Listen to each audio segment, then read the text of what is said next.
estamos finalizando, mas estamos chegando já na etapa final aqui das razões que, na verdade, se demonstram muito irracionais, na verdade, né? A razão sétima aqui, por exemplo, eu vou comentar isso aqui, ele diz que rejeita a doutrina adventista sobre habitantes de outros mundos e inteligências extraterrestres que supostamente observam o juízo investigativo. Ele tenta atacar duas coisas aqui com o mesmo tiro, né? O juízo investigativo e a crença em outros mundos habitados com pessoas inteligentes. Bem, a questão do juízo investigativo não vamos ter como abordar aqui também, porque é muito ampla. Mas, repito, em nossos canais, se você colocar juízo investigativo nos buscadores, você encontra material sobre isso. Com relação à questão dos extraterrestres, deixa eu mostrar uma parte de uma apresentação que eu tenho aqui em Prezi e tem em meu canal também. Se você colocar no meu canal Extraterrestres, você encontra essa palestra, ok? E isso que eu vou mostrar aqui é parte dessa palestra. Em primeiro lugar, tentando, de novo, né, lidar com o argumento do espantalho, alguns tentam fazer parecer que nós, adventistas, cremos naqueles ETs de Hollywood, né? De pele verde, com antena na testa, ou coisa parecida, né? Não tem nada a ver com isso, né? Vamos então à Bíblia, o que ela diz sobre os verdadeiros extraterrestres. E por que extraterrestre? Porque não é da Terra, né? Gênesis 1:1 afirma que Deus criou o mundo no princípio, logo Deus não pertence a este mundo. O mesmo é dito de Jesus, em Hebreus 1:2. A Trindade, portanto, é apresentada nas Escrituras como eterna, sem princípio nem fim, e não está incluída entre os seres criados. Portanto, em termos, né, a Trindade seria além da Terra, ou extraterrestre, como queiram, né? Além disso, Hebreus 1:14 informa que os anjos são espíritos ministradores. Anjos existiam, sem dúvida, antes de os seres humanos serem criados. Está em Jó 38:7, porque é dito que os anjos cantavam quando Deus lançava os fundamentos da terra. Então eles existem antes da Terra, não são terrestres ou terráqueos, né? O próprio Lúcifer pertencia a essa categoria antes de ter se rebelado do céu, sendo expulso para a Terra, Apocalipse 12:7-9. Em Gênesis 3:24 é dito que os anjos foram encarregados de cuidar da entrada do Jardim do Éden após a queda. Fica claro, então, que os anjos não são almas de mortos, né? De humanos mortos, como alguns ensinavam no passado aí, pois são mencionados na Bíblia antes mesmo de ter havido a primeira morte. Como Lúcifer e 1/3 dos anjos foram lançados na Terra, este planeta é o único lugar do universo onde existem duas categorias de seres criados que estão em rebelião contra o seu Criador. Logo, este é o único planeta onde existe a morte, e isso é fundamental para entender as diferenças entre as concepções, a concepção bíblica de ETs e a concepção corrente aí no mundo dos filmes de Hollywood e coisa parecida, né? Veja só, além da divindade e dos anjos, a Bíblia menciona ainda outros seres que não pertencem ao nosso planeta. E aí eu cito de novo Jó 38:7 e também Jó 1:6-7 e 2, verso 1.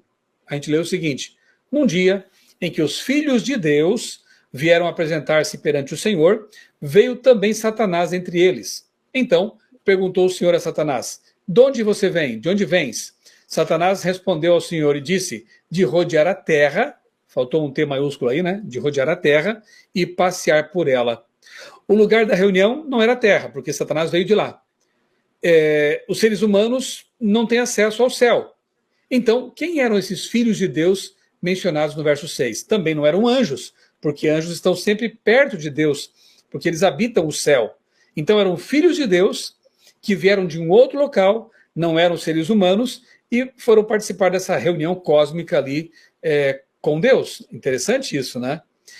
1 Coríntios 4:9 diz que os seguidores de Cristo se tornaram um espetáculo ao universo, tanto a anjos quanto a homens.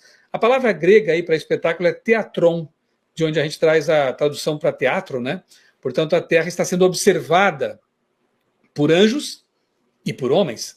Quem são esses homens? Quem são esses antropós, esses seres humanos, esses seres que estão observando a Terra como se ela fosse um espetáculo?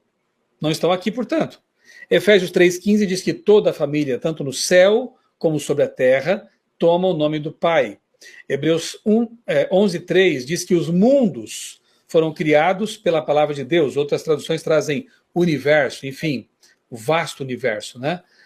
Enfim, eu poderia mencionar mais coisas, tem textos de Ellen White também que vão na mesma direção, do que a Bíblia sugere nesses textos aqui, e afirmo, né, que nós não cremos, não temos essa convicção com base apenas nos textos de Ellen White. Como vocês puderam ver, nós temos base bíblica. Não há, assim, muitos textos que detalham o tema, mas há textos que dão margem suficiente para que nós creiamos que existem mundos além do nosso, habitados por seres não caídos. É o que a gente chama de seres que não caíram em pecado, né? Mundos ainda no estado de perfeição. Alguns chegam até a entender que a parábola das ovelhas representa mais do que apenas aqueles que se desgarraram de Deus aqui na terra. Veja só que interessante, na parábola é dito que o pastor deixa 99 ovelhas no local seguro e vai em busca daquela que se extraviou. A pergunta é, neste mundo, na terra, habitada pelo mal, pelo pecado, existe algum local seguro onde o pastor possa deixar as ovelhas ali e ir em busca de uma extraviada?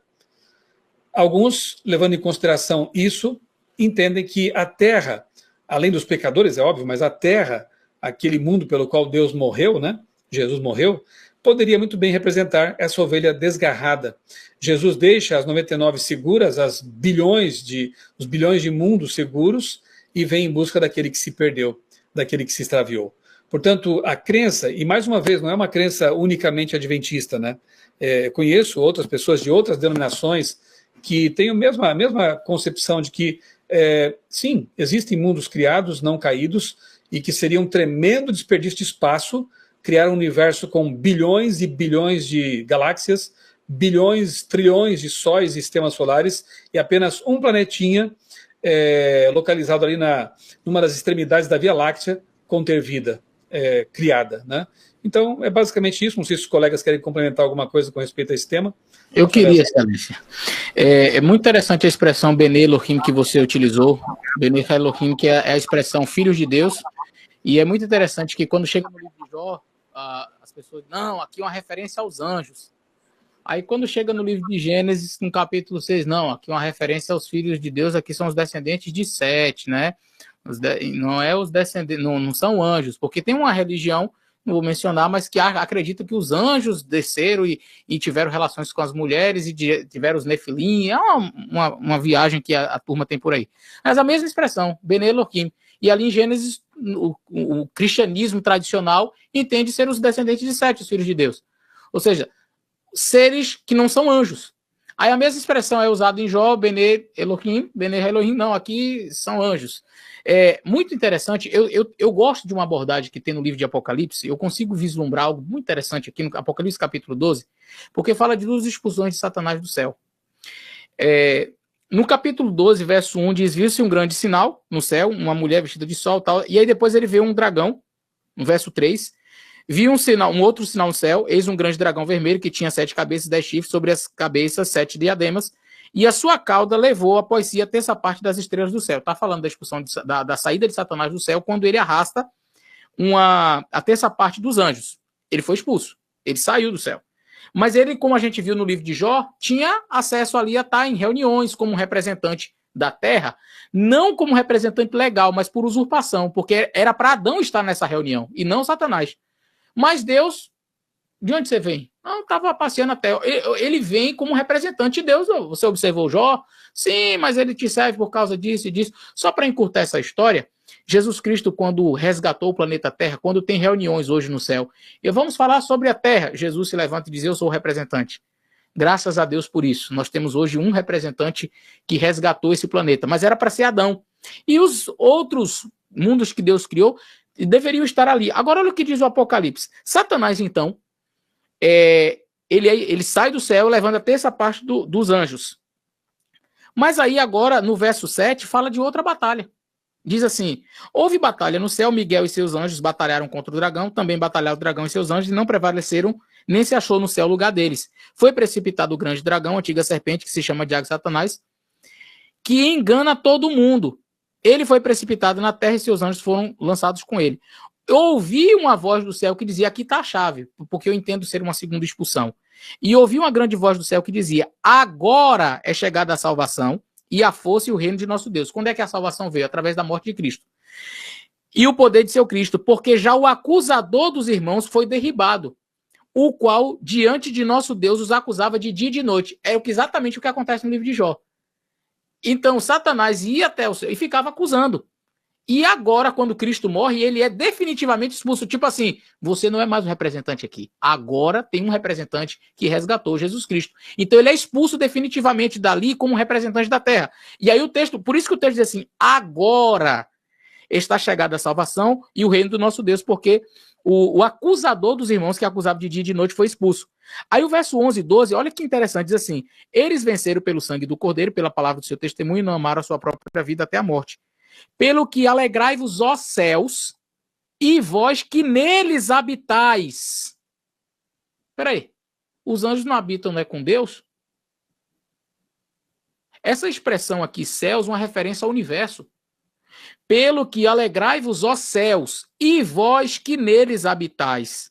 Ai dos que habitam sobre a terra e o mar, porque o diabo desceu a vós, tendo grande ira, sabendo que pouco tempo lhe resta. Ou seja, foi expulso, agora não é mais o representante da terra, agora ele sai com raiva, porque ele não pode ir mais na reunião, e ele vem direto para a terra, onde agora ele está circunscrito, ele não pode mais ir para outros lugares, e ele vem para a terra, e o texto diz assim, agora alegrai-vos, ó céus, e vós que neles habitais, nos céus.